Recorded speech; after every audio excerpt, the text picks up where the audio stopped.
حضرت ابو بکر صدیق رضی اللہ تعالی عنہ کا نام ماں باپ نے عبدالکعبہ رکھا تھا۔ الاستیعاب فی معرفت الاصحاب میں ہے کہ حضور نے ان کا نام بدل کر عبداللہ رکھا۔ عبدالکعبہ کا مطلب ہے کعبہ کا بندہ۔ حضور کو یہ بات ناگوار گزری کہ میرا صحابی اور نام عبدالکعبہ ہو۔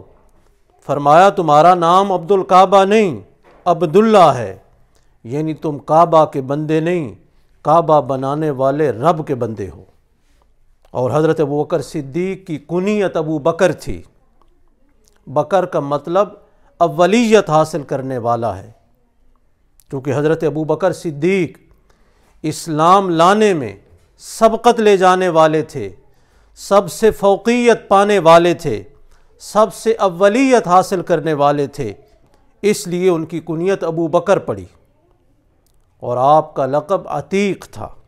سنن ترمذی میں حضرت عائشہ رضی اللہ تعالیٰ عنہا سے روایت ہے کہ ایک بار حضرت ابو بکر صدیق حضور کے پاس تشریف لے آئے تو حضور نے ارشاد فرمایا انت عتیق اللہ من النار، یعنی تم اللہ کی طرف سے دوزخ کی آگ سے آزاد کیے ہوئے ہو۔ فیومئذ سمی عتیقا، فرمایا اس دن سے انہیں عتیق کہا جانے لگا۔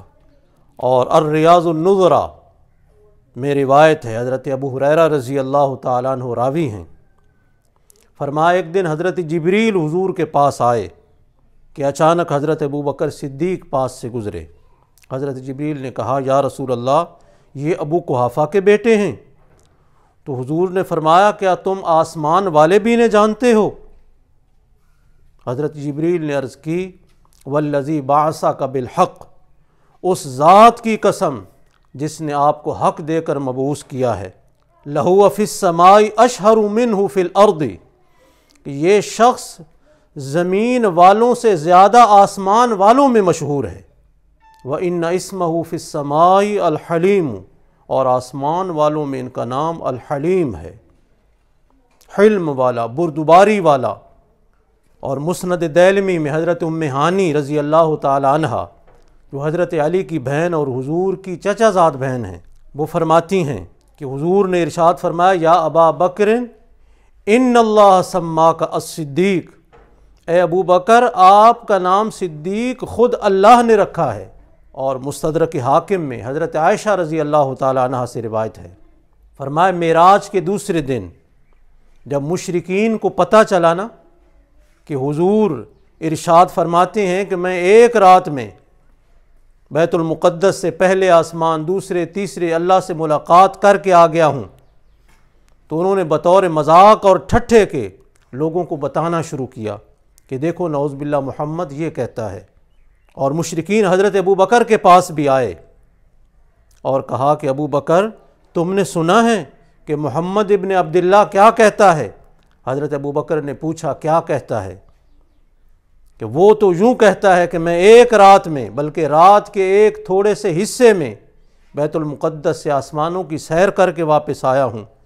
تو حضرت ابو بکر صدیق نے فرمایا ہم تو اس سے بڑی بڑی باتوں کی تصدیق کر چکے ہیں، چونکہ انہوں نے حضور کی تصدیق کی، حضور کی معراج کی، آپ کی نبوت کی، آپ کے ارشادات کی تصدیق کی، تو اللہ رب العزت نے ان کا نام صدیق رکھ دیا۔ حضرت ابو بکر صدیق رضی اللہ تعالیٰ عنہ نے 4 شادیاں کی، 2 مکہ المکرمہ میں اور 2 مدینہ منورہ میں۔ سب سے پہلی بیوی کا نام قتیلہ بنت عبدالعزیٰ ہے، اور یہ عبدالعزیٰ مشرکین مکہ میں یعنی قریش میں ایک نام اور مقام رکھتا تھا، قریشیوں کا سردار اور چودھری تھا۔ جب حضرت ابو بکر صدیق ایمان لے آئے ہیں تو اپنی بیگم پر بھی اسلام پیش کیا ہے، انہوں نے اسلام قبول نہیں کیا، تو حضرت ابو بکر صدیق نے اسلام نہ لانے کی وجہ سے قتیلہ کو طلاق دے دی تھی۔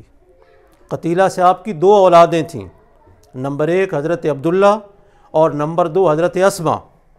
عجیب بات یہ ہے کہ یہی حضرت اسماء جب مدینہ منورہ ہجرت کر کے چلی گئیں تو کافی عرصے کے بعد ان کی ماں قتیلہ ان سے ملنے کے لیے آئی۔ ایمانی غیرت کیا ہوتی ہے اس خاندان سے پوچھیں۔ حضرت اسماء نے اپنی ماں، سگی ماں قتیلہ سے ملنے سے انکار کر دیا، اور کہا کہ میں جب تک حضور سے پوچھ نہ لوں میں تجھ سے ملوں گی نہیں۔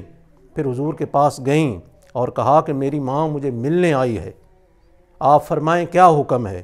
حضور نے ارشاد فرمایا وہ تمہاری ماں ہے، ٹھیک ہے تم اسے ملو۔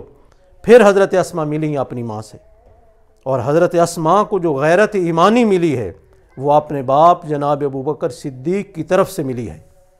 مستدرک حاکم میں حدیث ہے کہ ان کے بیٹے عبد الرحمن مسلمان نہیں ہوئے تھے، غزوہ بدر میں کفار کی طرف سے لڑنے کے لیے آئے ہیں، اور آ کر مبارزت پیش کی، آ کر کہا حل من مبارز، کوئی ہے جو مجھ سے مقابلہ کرے؟ حضرت ابوبکر صدیق اٹھے ہیں، حضور نے کہا بیٹھ جاؤ، آپ بیٹھ گئے ہیں۔ پھر صلح حدیبیہ کے بعد یہ مسلمان ہوئے ہیں۔ ایک موقع پر انہوں نے اپنے باپ کو کہا کہ آپ بدر میں میری تلوار کی زد میں آئے، میں نے باپ سمجھ کر چھوڑ دیا ہے۔ تو حضرت ابوبکر صدیق نے فرمایا خدا کی قسم اگر تم میری تلوار کی زد میں آتے تو میں تمہیں بیٹا نہیں دشمن خدا اور رسول سمجھ کر تمہاری گردن تلوار سے اڑا دیتا۔ اس خاندان میں غیرت ایمانی تھی، اور حضرت اسماء حضرت ابوبکر کی بیٹی ہیں، ان میں غیرت ایمانی کیوں نہ ہو؟ سنن ترمذی میں حضرت عبداللہ ابن عمر رضی اللہ تعالی عنہما سے حدیث ہے کہ نبی کریم صلی اللہ علیہ وسلم نے ارشاد فرمایا قیامت کے دن سب سے پہلے میری قبر شک ہوگی اور میں اپنی قبر سے باہر آؤں گا، اور اس کے بعد ابوبکر صدیق کی قبر شک ہوگی، اور اس کے بعد حضرت عمر کی قبر شک ہوگی۔ یعنی قیامت کے دن سب سے پہلے حضور اٹھیں گے اور حضور کے بعد حضرت ابوبکر صدیق اٹھیں گے۔ یہ اس غیرت ایمانی کا صلہ ہے۔ سنن نبی داؤد میں حدیث ہے کہ نبی کریم صلی اللہ علیہ وسلم نے ارشاد فرمایا جبریل آئے اور میرا ہاتھ پکڑ کر مجھے جنت کی سیر کرانے لگے، اس میں نے وہ دروازہ دیکھا ہے جس میں سے میری امت داخل ہوگی۔ جب حضرت ابوبکر صدیق نے یہ بات سنی تو عرض کی یا رسول اللہ کاش میں بھی آپ کے ساتھ ہوتا تاکہ میں وہ دروازہ دیکھ لیتا۔ حضور نے فرمایا ابوبکر میری امت میں سب سے پہلے شخص تم ہوگے جو اس دروازے سے جنت کے اندر داخل ہوگے۔